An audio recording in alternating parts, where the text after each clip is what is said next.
Good morning, everybody. This is Dr. Rhonda Farrell. We are just setting up our live streaming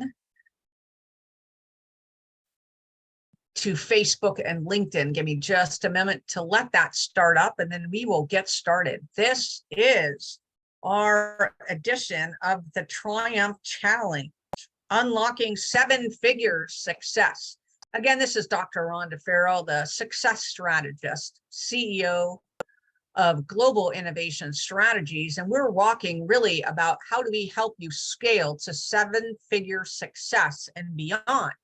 Today, we're going to be talking about your likely desired breakthroughs and where you might be feeling stuck at, and then what do we do that now you've recognized what some of the bottlenecks may be, what your preferred clients and customers may be thinking, and how do we really help you break through, again, on your way to seven-figure success plus.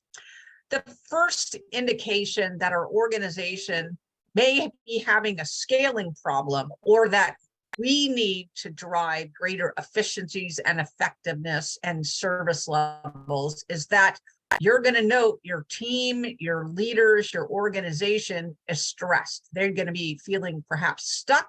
They're going to be perhaps feeling overwhelmed. They're going to be perhaps feeling like they're constantly fighting fires instead of being able to focus on mid and long-term efficiency and productivity gains to help you move and scale to 5x, 10x, 50x, 100x, right? So if we're so bottled down, not only can we just incrementally, we may not even be able to go to 2x, right? Let alone 5, 10, 50, 100x. And so what we want to do is we want to take a pulse check on our organization. We want to understand, where are we feeling stuck? Where are we feeling overwhelmed? Where is there a bit of stress? Where is quality and service levels decreasing? Where are we noting that clients and customers may be reporting a higher level of number of issues or problems or challenges? And that's going to be our indicators of where we need to potentially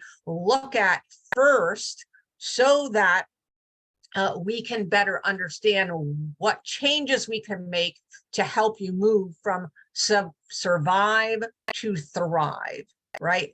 Other indicators that we're having problems scaling and that we need process control, we need automation, we need technological, we need people changes, is that there's not enough time in the day to service our clients and our customers at the service and quality level with the consistency and reliability that we need to. That's another indicator that we've reached our limits with regard to our scope, our infrastructure, our people, or we haven't learned a new level of operational baseline from an efficiency and effectiveness and a productivity. And oftentimes that's going to come down to mindset. That's going to come down to culture. That's going to come down to leadership. That's going to come down to teaming. That's going to come down to how are we creating that ideal, in lack of a better word, ideal hockey line. Not only can we score, but we have everyone on the team creating the opportunities so they can get an assist, so that they can get the score, right? And you see in hockey and others, we don't just have a one line.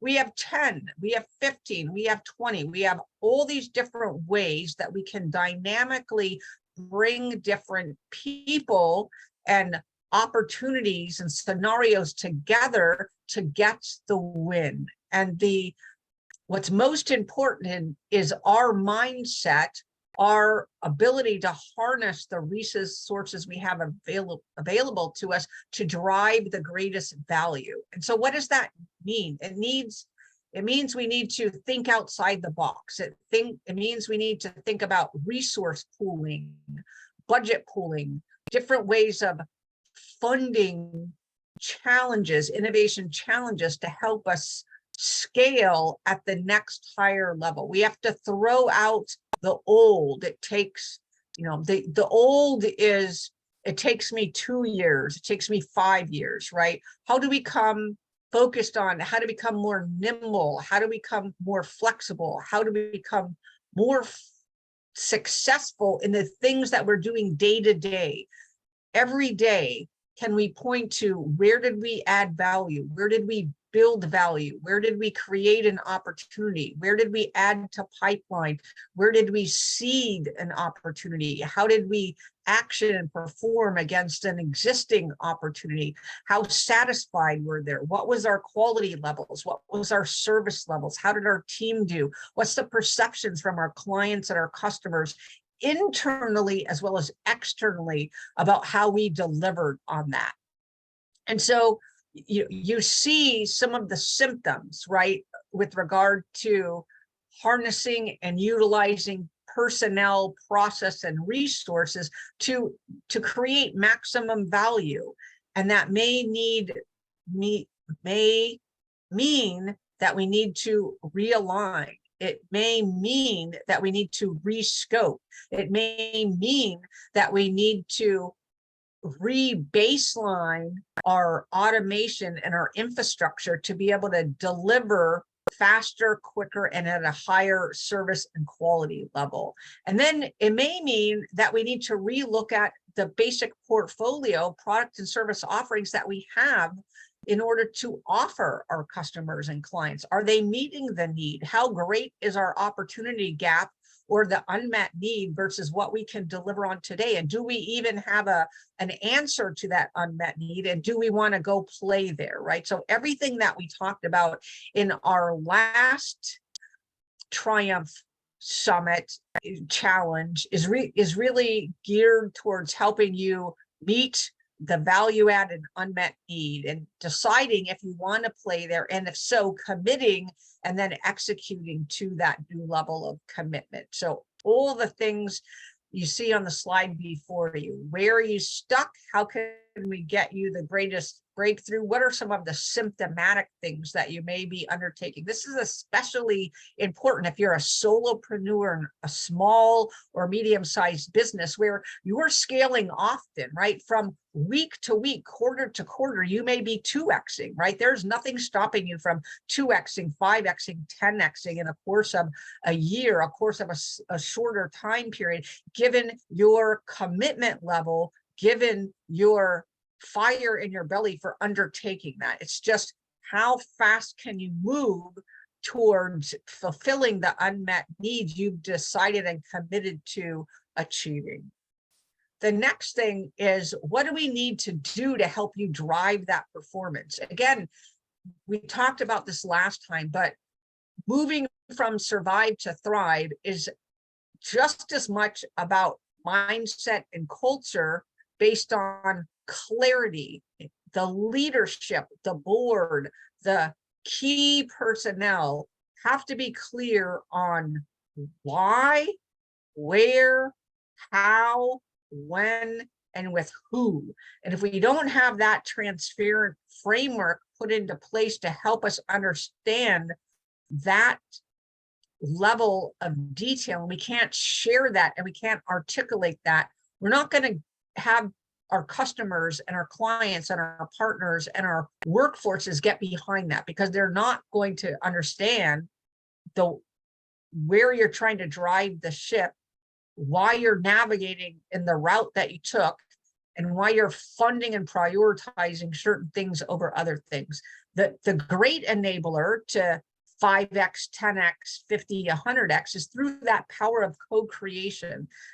A leadership, an executive leadership team, a board, others, oftentimes focuses on what they, as that strata of organization personnel, think is the right thing through their level of knowledge. But there's a way that we can innovate. There's a way that we can harness the ingenuity of the organization. And we talked about this last time through the idea of idea management. There is no reason why an idea from a SME cannot reach its way up to the board for approval, especially if it's going to help you 10x, 50x, 100x. But so oftentimes we're not even capturing that. We don't have a conduit for idea management. We don't have a conduit for challenges.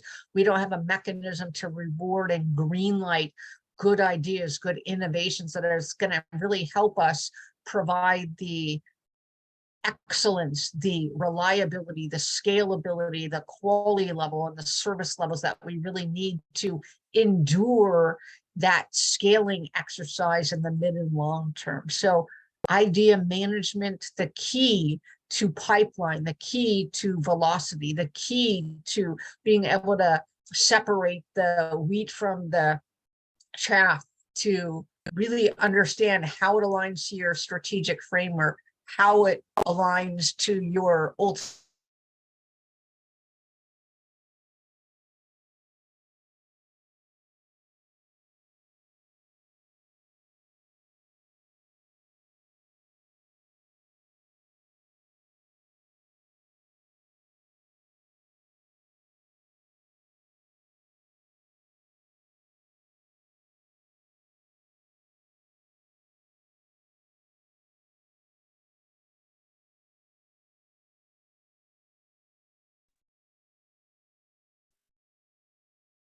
Sorry for the interruption. We're going to keep going. The next aspect is, other than mindset, other than culture, other than clarity, we're going to move to alignment. We're going to move to focus. We're going to move to innovation. In the alignment area is what we talked about earlier, right? Once we have understood problems, challenges, issues, the symptoms that we're seeing from our fielded products and services, and the prioritization of the remediations and our commitment to scaling, then we can provide alignment to our strategic framework. We can provide alignment through refreshed OKRs, through refreshed KPIs, through refreshed metrics and measurements, through refreshed teaming capabilities, through refreshed infrastructure. And then we look at that in alignment to our refreshed strategic framework. Do we need to update our strategy? Do we need to update our vision? Have we scaled past that? So now we can expand and scale the scope of what's going to be possible 20, 30, 50 years out into the future. Do we need to re-examine our goals and objectives, and our, most importantly, the targets that we're going after in those KPIs and our OKRs, and how we're measuring our achievement and performance against that? Then in the focus area, that's really where the rubber meets the road, right? It's how are we creating those optimal hockey lines across our organizations, our partners, our client base, internally and through the lens of external inclusion, so that we can rescope and then ultimately scale appropriately. And then last but not least is, how are we harnessing innovation, idea management, innovation roadmap, that balanced portfolio, and using that to pivot and signal pivot, as well as harness our data and intelligence that we're gathering on an ongoing basis to pivot appropriately when we're not, either when we're way over our initial estimates, that means we're hitting our top bound of our performance much earlier than we thought, or we're underperforming, underachieving, and we have to do a little bit of theory of constraints analysis to understand why are we hitting the wall in that particular area. So again, our 5 secrets to helping you move from survive to thrive. This does not take a lot of money. This does not take a lot of people. This does not take a lot of time. What it takes is a commitment on behalf of the board, on behalf of the executive leadership, on behalf of you, if you're a solopreneur and entrepreneur, to look at things differently. How can I get outside of the box that we are in?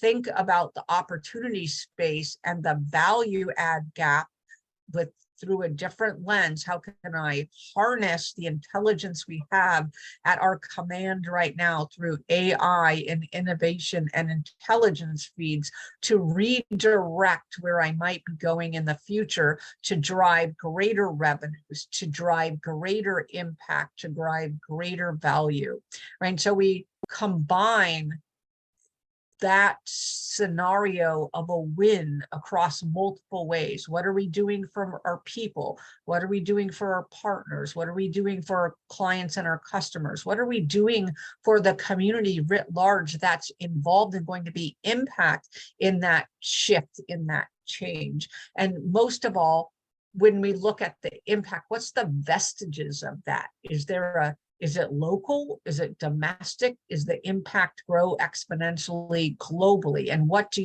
part of that do you want to be involved in? And what part of that do you want to be a catalyst for? And what part of that do you want to be aligned to? So again, 5 secrets to accelerating your business performance on our way from survive to thrive.